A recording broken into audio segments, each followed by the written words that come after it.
A very good evening to you and welcome to Idea TV News at 9. I am Cynthia Bassi. We begin with the headlines. Nigeria faces pressure as lawmakers, civil society push for 182 reserved seats for women. NAFDAC warns against smuggled prohibited food products in Nigerian markets. MURIC accuses media of excluding Muslim voices in religious violence debates. And federal government commends new climate-smart EV recharge hub ahead of COP30. Away from Africa, airstrike hits tea shop in central Myanmar, kills at least 18. In business, SEC and the Nigerian exchange earn over 3 billion naira in commissions despite historic market losses. And in health, Nigeria steps up primary health care and local vaccine production. In sports, OSIMHEN and IWOBI honored TROOST-EKONG as Super Eagles captain retires. And now the news in full. Nigeria is under renewed pressure to address its low level of women representation in politics as the House of Representatives and civil society groups push for the creation of 182 constitutionally reserved seats for women across the national and state assemblies. The proposal is expected to be voted on during the constitutional amendment session on the 16th of December would expand the National Assembly to 543 seats, creating 74 new positions exclusively for women. At a media briefing in Abuja, bill sponsors and advocacy groups warned that Nigeria's global reputation is at risk, with the country ranking 184th worldwide in female parliamentary representation. They argue that women make up nearly half of the population and almost half of registered voters, yet hold less than 5% of elective positions, a gap that describes a long overdue inequality that must be corrected. The reserved seats for women bill proposes temporary special measures to run for 4 electoral cycles, requiring political parties to field only female candidates in the new seats. Supporters say the reform is not tokenism, but a structural adjustment to widen inclusion and strengthen democracy, urging journalists and the public to support the push for balanced representation. Moving on, the National Agency for Food and Drug Administration and Control has issued a strong warning over the rising circulation of smuggled and prohibited food items across Nigerian markets. The agency's Director General, Professor Mojisola Ajayeye, disclosed in Abuja that items such as pasta, noodles, sugar, and tomato paste are on the federal government's customs prohibition list and must not be imported or sold. According to NAFDAC, these products pose potential risks to public health because they have not undergone the mandatory safety evaluation and quality checks required before entering the country's food supply chain. The agency has directed all importers, supermarket operators, and traders to immediately stop the importation, sale, and distribution of all goods on the prohibition list. NAFDAC has also warned that defaulters will face strict enforcement actions, including seizure and destruction of the products, suspension of operational licenses, and prosecution. It called for closer collaboration with key border and regulatory agencies to ensure full compliance and protect the health of Nigerians. The Muslim Rights Concern says Nigerian media organizations are sidelining Islamic scholars and Muslim communities in ongoing discussions about alleged Christian genocide in the country. In a statement issued on Saturday, the group's executive director, Professor Ishaq Akintola, criticized what he described as one-sided and unprofessional coverage, insisting that Muslims are being framed and gagged without a fair right of reply. Professor Akintola argues that while Christian clerics are being granted extensive airtime to make allegations, Muslim voices, including those from affected communities, are not invited to respond. He cited a recent televised interview in which a Christian leader leveled claims of persecution, saying the station has yet to host any Muslim scholar from the same region to present a counter view. The group also noted that Muslims in parts of the northwest and northeast remain major victims of terrorism, a reality it says receives inadequate coverage. MURIC is calling on regulatory bodies to intervene and ensure balance, warning that biased reporting could aggravate public tension. The latest criticism comes as national debate intensifies following the United States designation of Nigeria as a country of particular concern over religious freedom issues, a move that has amplified claims and counterclaims around whether Christian genocide is taking place. In other news, the federal government has hailed the launch of a new climate-smart electric vehicle recharge hub in Abuja, describing it as a crucial step towards meeting Nigeria's commitments ahead of COP13 2025. The Director General of the National Council on Climate Change, Omotenioye Majekondumi, represented at the event by climate change specialist Jumai Vandu, said the initiative demonstrates the private sector's growing leadership in driving low-carbon, sustainable transportation.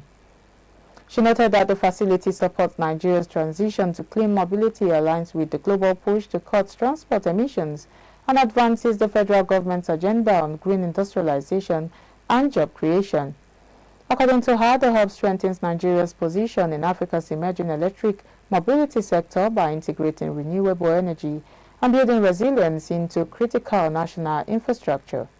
Partners BYD Motors Nigeria, Haitong and Graco said the hub offers fast charging options, creates green jobs and serves as a training center for young Nigerians in electric vehicle maintenance and technology.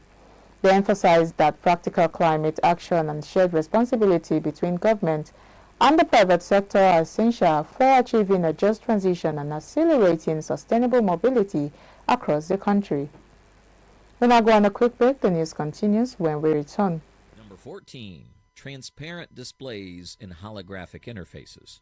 Imagine a car windshield that doubles as your navigation screen, or a shop window that projects holographic ads you can interact with. That's where transparent and holographic displays are heading. LG has already demonstrated 77-inch transparent OLED panels, and Panasonic tested transparent display tech in retail environments in Japan. At CES 2024, Samsung unveiled a transparent micro-LED prototype that stole headlines. These displays don't just look futuristic. They offer practical benefits, like heads-up navigation for drivers and interactive medical imaging for hospitals. By 2026, we'll likely see the first wave of real-world deployments.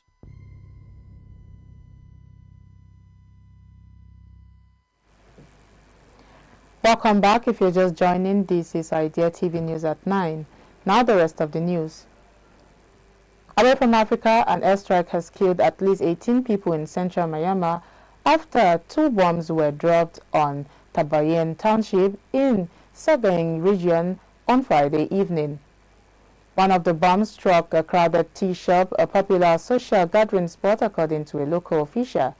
The attack also left at least 20 people wounded, with authorities and residents confirming that the casualty figure could rise. Myanmar has been gripped by violent conflict since the military seized power in 2021 coup, leading to sustained fighting between the armed forces and anti-coup groups.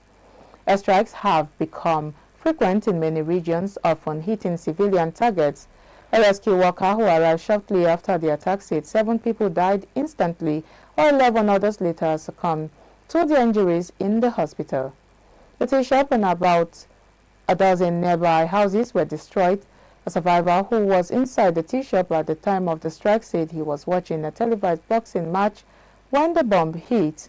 He recalled throwing himself to the ground after hearing aircraft overhead, describing the explosion as a deafening and followed by a massive fireball. He said he narrowly escaped with his life, returning home in shock after the attack. And now in business news. The Nigerian Stock Exchange and the Securities and Exchange Commission earned more than 3 billion naira in commission fees in November, driven by high trading volumes across equities, bond, and exchange-traded products. Each regulator earned about 1.45 billion naira in fees, highlighting a strong month for transaction activity. Despite this, investors faced heavy losses as the equities market recorded its worst monthly performance in history, shedding over 6.5 trillion naira in market value. Analysts attribute the sell-off to intensified profit-taking ahead of the planned implementation of a 30% capital gains tax in January 2026.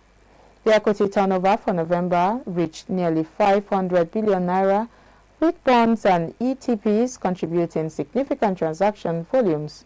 The surge in trading shows continued confidence in the Nigerian capital market, offering opportunities for investors while generating substantial revenue for regulators. Now in health news, Nigeria is intensifying efforts to strengthen its primary health care system in a bid to improve nationwide access to basic medical services and boost immunization coverage. The National Primary Health Care Development Agency says about 1,640 health centers have been refurbished or upgraded across the country in the past 2 years, raising the number of functional facilities to roughly 3,500. The improvements cover infrastructure, staffing, electricity, clean water, sanitation, and essential medical equipment. To tackle shortages in skilled health workers, the federal government has expanded training nationwide, retaining more than 70,600 frontline personnel while supporting states to recruit midwives and community health workers. Motivation is being enhanced through performance-based incentives, protective kits, uniforms, and on-site accommodation in remote areas. Authorities say immunization gaps are also narrowing through targeted outreach, with hundreds of thousands of previously unvaccinated children now reached under special nationwide campaigns. At the same time, Nigeria is pushing ahead with plans to produce basic vaccines locally under a presidential value chain initiative aimed at reducing dependence on imports and securing long-term supply. More than 50 billion naira has been released to health facilities through the Basic Healthcare Provision Fund over the last 2 years, with digital systems now tracking spending in real time. Officials say the measures are designed to strengthen transparency, improve health outcomes, and build a sustainable foundation for the country's primary healthcare system. And now lastly in sports news, Nigeria Super Eagles captain William TROOST-EKONG has announced his retirement from international football after 10 years of service. The 32-year-old defender, who earned 83 caps and scored 8 goals, confirmed his decision in a personal message describing his time with the national team as the greatest privilege of his life. His announcement sparked tributes from teammates including Victor OSIMHEN, who praised TROOST-EKONG's leadership and professionalism, calling him a legend forever. Alex IWOBI also described the moment as emotional for the squad, highlighting the former captain's influence, unity-building role, and continued impact even during limited game time. TROOST-EKONG, who plays for ACCUSES in the Saudi Pro League, made his Super Eagles debut in 2015 after switching allegiance from the Netherlands. He retires as the highest scoring defender in Africa Cup of Nations history with 5 AFCON goals just days before Nigeria begins its 2025 campaign in Morocco. And that's all we have for you on Idea TV News at 9. But before we go, let's take a look at the headlines. We brought to you news that Nigeria faces pressure as lawmakers and civil society push for 182 reserved seats for women. NAFDAC warns against smuggled and prohibited food productions in Nigerian markets. MURIC accuses media of excluding Muslim voices in religious violence debate. And the federal government comments new climate-smart EV recharge hub ahead of COP30. Away from Africa, AIRSTRIKE hits tea shop in central Myanmar and kills at least 18. In business, SEC and the Nigerian exchange earn over 3 billion naira in commissions despite historic market losses. In health, Nigeria steps up primary health care and local vaccine production. And lastly in sport, OSIMHEN and IWOBI honor TROOST-EKONG as Super Eagles captain retires. Do not forget to follow us across all our social media platforms at Idea Television. I am Cynthia Bassi. Thank you for your time.